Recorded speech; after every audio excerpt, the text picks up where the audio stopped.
एक माँ दूसरे माँ का अपमान कैसे कर सकती है। दिलीप अपने ऑफिस से थका हारा घर आया तो उसकी पत्नी रीमा रोजाना की तरह चाय पानी लेकर आई। दिलीप भी हाथ मुंह धोकर चाय पीने बैठा, लेकिन दिलीप अलग ही दुनिया में खोया हुआ था। रीमा चुटकी बजाते हुए बोली, क्या हो गया? किन ख्यालों में खोए हुए हैं जनाब? ऑफिस में सब कुछ ठीक तो है ना? घर की परेशानी तो मैं आपको कुछ देती ही नहीं, फिर आपके माथे पर ये परेशानी की लकीरें क्यों? रीमा अपने पति दिलीप से बोली। दिलीप, रीमा तुम्हें तो पता है, पापा के जाने के बाद माँ अकेले गांव में रहती हैं। वे कहती नहीं, पर परेशानी तो होती ही होगी। पापा के जाने के बाद हमारे अलावा उनका ध्यान रखने वाला कौन है? रीमा, मैं अंदर ही अंदर सोचकर परेशान हो रहा हूँ कि मैं एक बेटे का फर्ज भी नहीं निभा पा रहा। मैं माँ के उस खालीपन को दूर करना चाहता हूँ। उम्मीद करता हूँ कि तुम मेरी इसमें मदद करोगी। सोच रहा हूँ अगले हफ्ते छुट्टी लेकर गाँव से माँ को यहाँ ले आऊँ। माँ के आने से तुम्हारे कामों में मदद मिल जाएगी। रीमा को बिल्कुल इच्छा नहीं थी कि वह अपनी सास के साथ रहे। माँ के लिए पति का प्रेम को देखकर बस उसने मुस्कुराकर अपनी हामी भर दी। आखिर करती भी क्या? विरोध करती तो पति की नजर में वह खराब बनती, जो वो बनना नहीं चाहती थी। अगले हफ्ते छुट्टी लेकर गाँव चला गया। सुलोचना अपने बेटे को देखकर खुशी से गदगद हो गई। बेटा भी थोड़े दिन पहले तो गया था, अचानक फिर से गांव आ गया। सब ठीक तो है ना? दिलीप ने अपनी माँ के आंखों के आंसू पोंछते हुए बोला, माँ, मैं आपको लेने आया हूँ। आप हम सबके साथ रहेंगे। माँ तुम्हारी बहू कह रही थी माँ को यहाँ पर लेकर आ जाओ। बेचारी वहाँ पर अकेली परेशान होती होगी।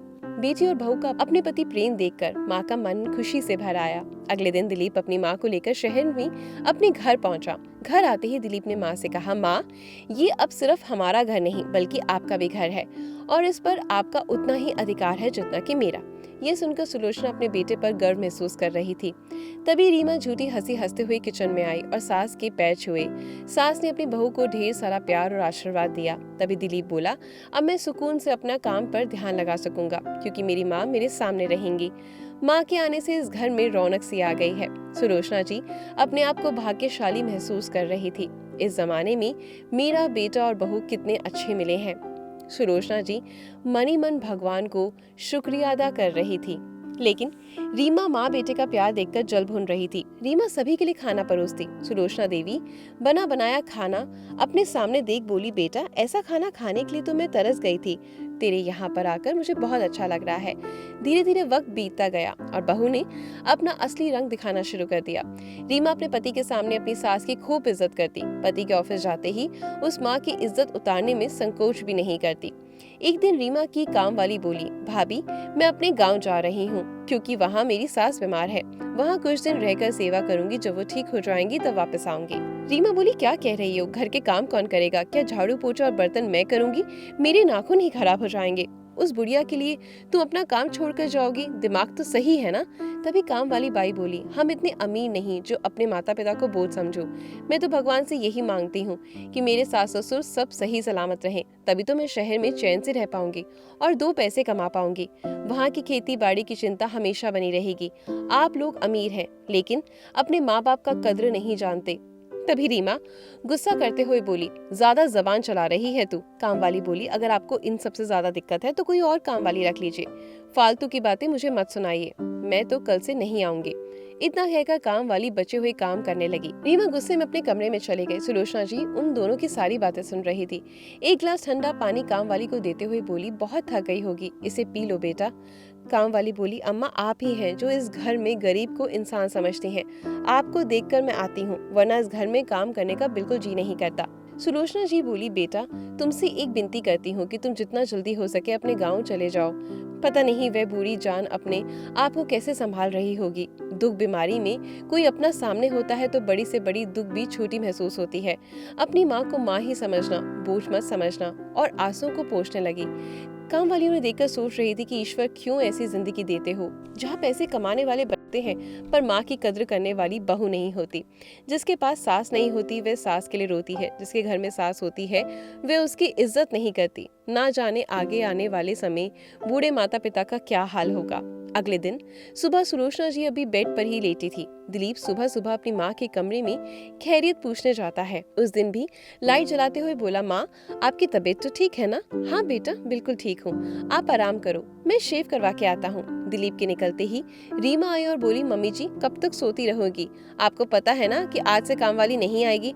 फटाफट इनके लिए नाश्ते की तैयारी कीजिए, तब तक मैं अपनी एक्सरसाइज कर लेती हूँ। याद रखिएगा 3-4 दिन थोड़ी मेहनत करनी पड़ेगी और बैठ कर खाने से आपके शरीर में जंग लग गया है वो भी ठीक हो जाएगा।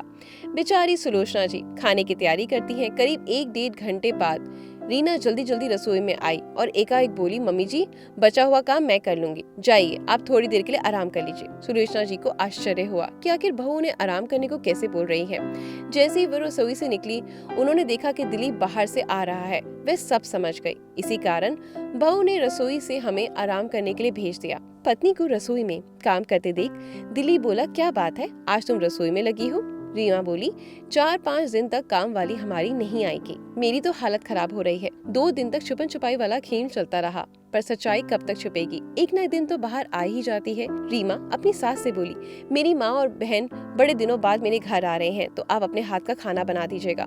जो उस दिन अपने बेटे के बर्थडे पर बनाया था वही बना दीजिएगा। तभी सुलोचना जी बोली, बहू आज मेरी तबीयत ठीक नहीं है, बाहर से खाना मंगवा लो। अरे मम्मी जी कैसी बातें कर रही हैं? अभी वो लोग इतने दूर से मिलने आ रहे हैं और मैं उन्हें बाहर का खाना खिला दूं?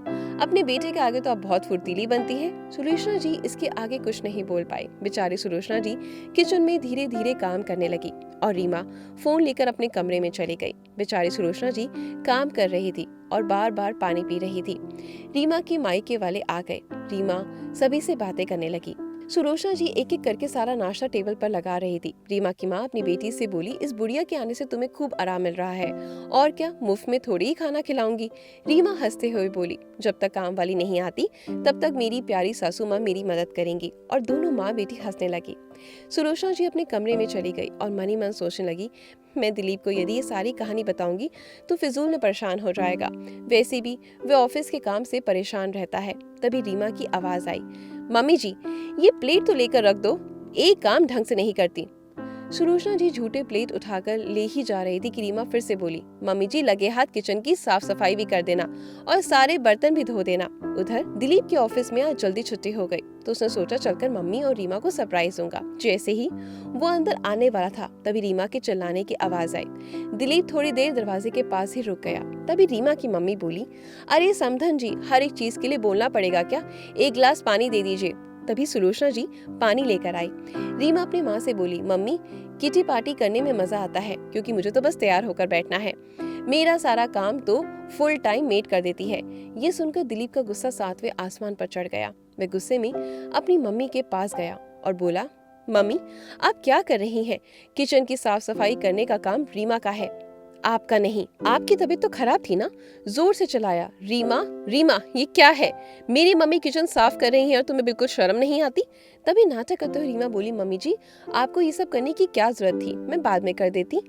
तभी रीमा की माँ बोली, अरे समधन जी आपको मेरी बेटी आराम करने के लिए बोल रही है और आप है कि किचन में आ गई। खाम खा मेरी बेटी को दमाजी से डांट पड़वा दी।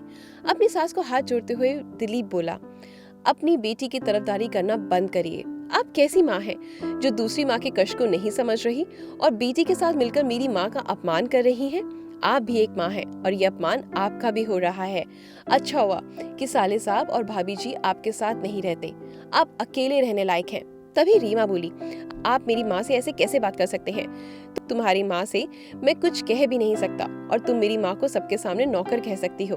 वो तो अच्छा हुआ अचानक से मैं आज आ गया, वरना तुम्हारी असली रूप को मैं कैसे देख पाता। सुबह जब मैं ऑफिस में जा रहा था तो मुझे माँ की तबीयत कुछ ठीक नहीं लगी और ऑफिस में ज्यादा काम नहीं था, इसलिए छुट्टी जल्दी हो गई। सोचा कि चलकर तुम दोनों को सरप्राइज दूंगा, लेकिन यहाँ तो मैं खुद सरप्राइज हो गया। प्लीज सासू माँ आप फिलहाल अपने घर जाइए और अपना घर संभालिए। रीमा की माँ और बहन वहाँ से मुंह बनाते हुए चली गई। तभी दिलीप अपनी माँ के पैर पर गिरकर माफी मांगने लगा, माँ मुझे माफ कर दो, मैं आपका ध्यान नहीं रख सका, मैं काम में इतना बिजी हो गया कि आपके पास 2 मिनट बैठकर बात भी नहीं करी। तभी सुलोचना जी बोली, कोई बात नहीं बेटा, बहू अभी बच्ची है, समझ जाएगी, तुम बहू से नाराज मत होना, नहीं तो मुझे अच्छा नहीं लगेगा। तब रीमा भी अपनी सास से माफी मांगने लगी। आपको क्या लगता है कि रीमा ने सही करा और उनके बेटे ने भी? तो मुझे कमेंट करके जरूर बताएं और अपने घर में बड़े बूढ़ों की इज्जत हमेशा करें। अगर आपको मेरी कहानियां पसंद आती हैं तो अपनी ईशा की वीडियो को लाइक और शेयर जरूर किया करें। मिलते हैं कल कुछ नई चीजों के साथ। धन्यवाद।